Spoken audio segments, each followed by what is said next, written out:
Hey guys, this is Pedro back with another interview. This time covering VCT Pacific Stage 1 for 2025. My guest at this time is MaKo of DRX coming off their match against RRQ, in which they've lost 2-1. So let's go down to the lower bracket, but still continuing their journey towards a potential Masters Toronto qualification and then some. So MaKo, thank you so much for the opportunity. We really do appreciate it. It's unfortunate this is coming off of a loss, and so it must be disappointing to kind of absorb this.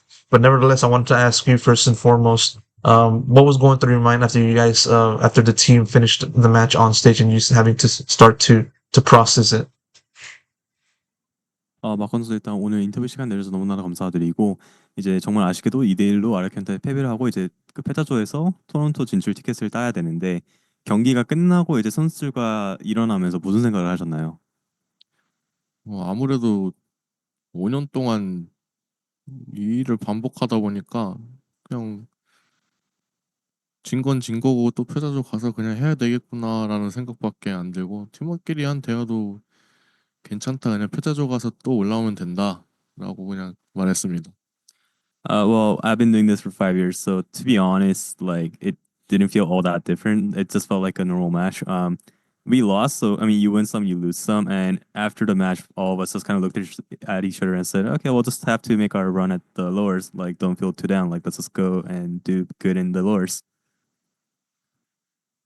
As expected of the team captain, and definitely one that it's pretty commonplace for you to always compete in these kinds of tournaments. And like, I want to ask you just sort of like much more in depth as to the challenge of RRQ. I mean, looking over into the series, you guys were able to start off with a victory in the fracture, struggle in Icebox, and then potentially or was close to making that comeback happen at the end of Lotus and potentially force overtime. Fortunately, that didn't happen, but still, I want to ask you sort of like in a general sense, how do you kind of look at the overall difficulty of facing a team like RRQ and the challenges that they pose to your squad? 이제 오늘 경기가 정말 치열했는데 특히 마지막 판에 연장전까지 끌고 가서 정말 아쉽게도 졌지만 이제 오늘 시리즈 전체적으로 봤을 때 RRQ에 상대하면서 정말 힘들었다는 점이 무엇이라고 생각하시나요? RRQ만의 특별한 힘듦이라기보다는 아무래도 퍼시픽의 모든 팀들이 전체적으로 올라와가지고 실력들이 솔직히 똑같은 힘듦을 겪었던 것 같아요. 다른 팀이랑 동일하게. 그래서 뭐 역시나 강한 팀이고 괜히 조별 1위가 아니구나라고 또 생각을 했습니다. To be honest, like there isn't a specific characteristic that is unique to RRQ. It's the same difficulty that I've faced facing all the other Pacific teams. The Pacific teams have become much more talented over, especially this year around. So it wasn't something like unique to RRQ. It was just something like, oh, like this team is very good, and I definitely thought that they got number one seed for a reason. They were a very good team, but again, it wasn't anything specific, just particularly to RRQ only. For sure. I mean, it's interesting to listen to you kind of like express that because given that as you've been saying, you're very experienced and so you've been able to compete in so many events, both domestically and also international wise. When you look at the emergence of teams like RRQ and other teams that have been able to make some noise in this stage one, like Bloom and T1, Gen G, all of that stuff. Um, how do you kind of compare the challenge between facing off these types of teams this year compared to past years in which at that point these kinds of teams were still growing and they weren't really at to the level of DRX in which you guys have already established yourselves as a formidable team. 마커스 이제 퍼시픽에서 정말 오랫동안 그 활동을 하셨는데 이제 방금 말했듯이 퍼시픽 팀들이 전부 다 이제 실력이 올려왔고 그러면은 2025년의 퍼시픽과 뭐 예를 들어 2022년에 코리아 챌린저스, 23년에 뭐 퍼시픽, 24년에 퍼시픽 이런 젠지나 RRQ나 붐처럼 갑자기 실력이 확 올라온 팀들이 있는데 그들을 봤을 때 그 예전이랑 지금이랑 뭐가 달라졌다고 생각하시나요?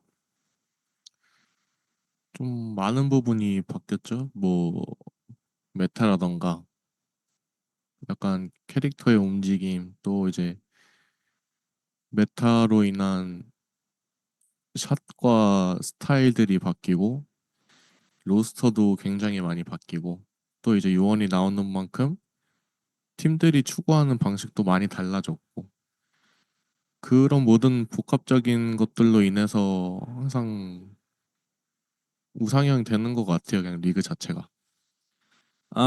There's a lot of factors like to this.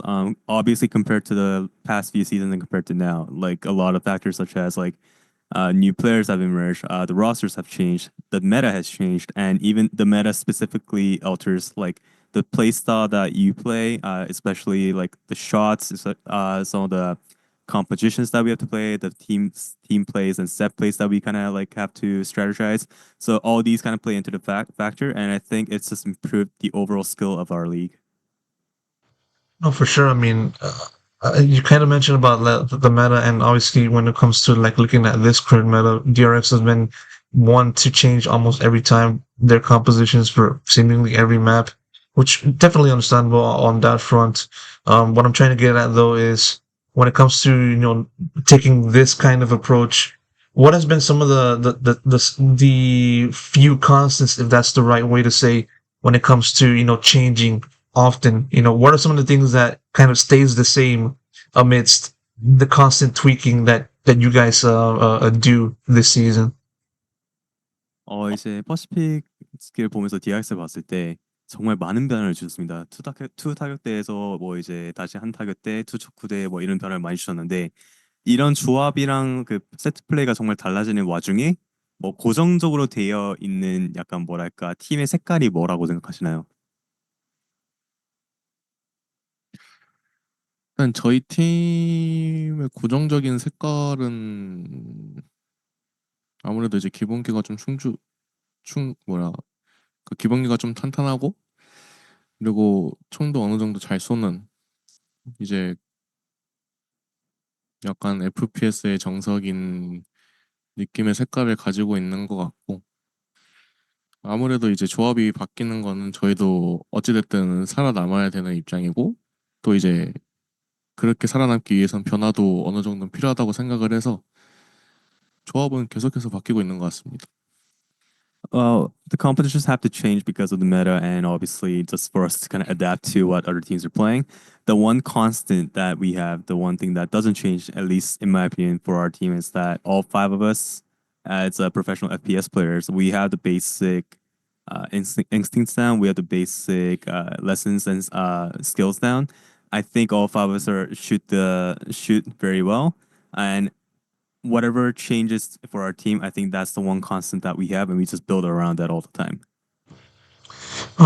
Sticking within the team real quick, I want to ask you about the maturity of, not really yourself, because I can assume that you're probably the most mature out of the DRX squad, given your vast experience in this game, but more so just the rest of the team, and collectively, and also like in relation to your individual experience. It's not that much as much in terms of like level, and also like uh tournament that you guys have played.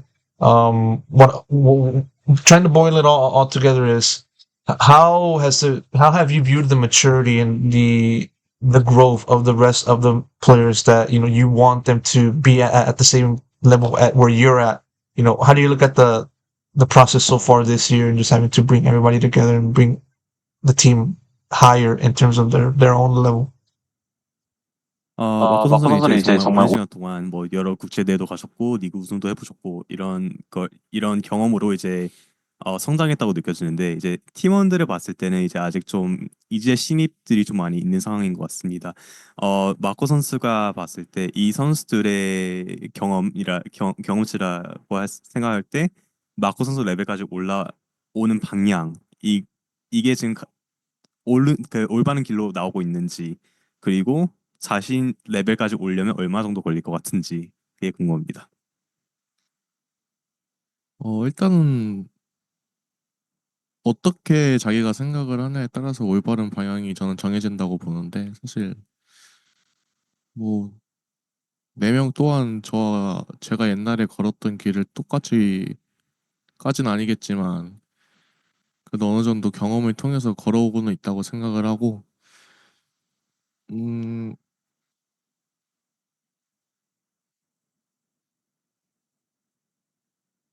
생각을 하고 질문이 뭐였더라?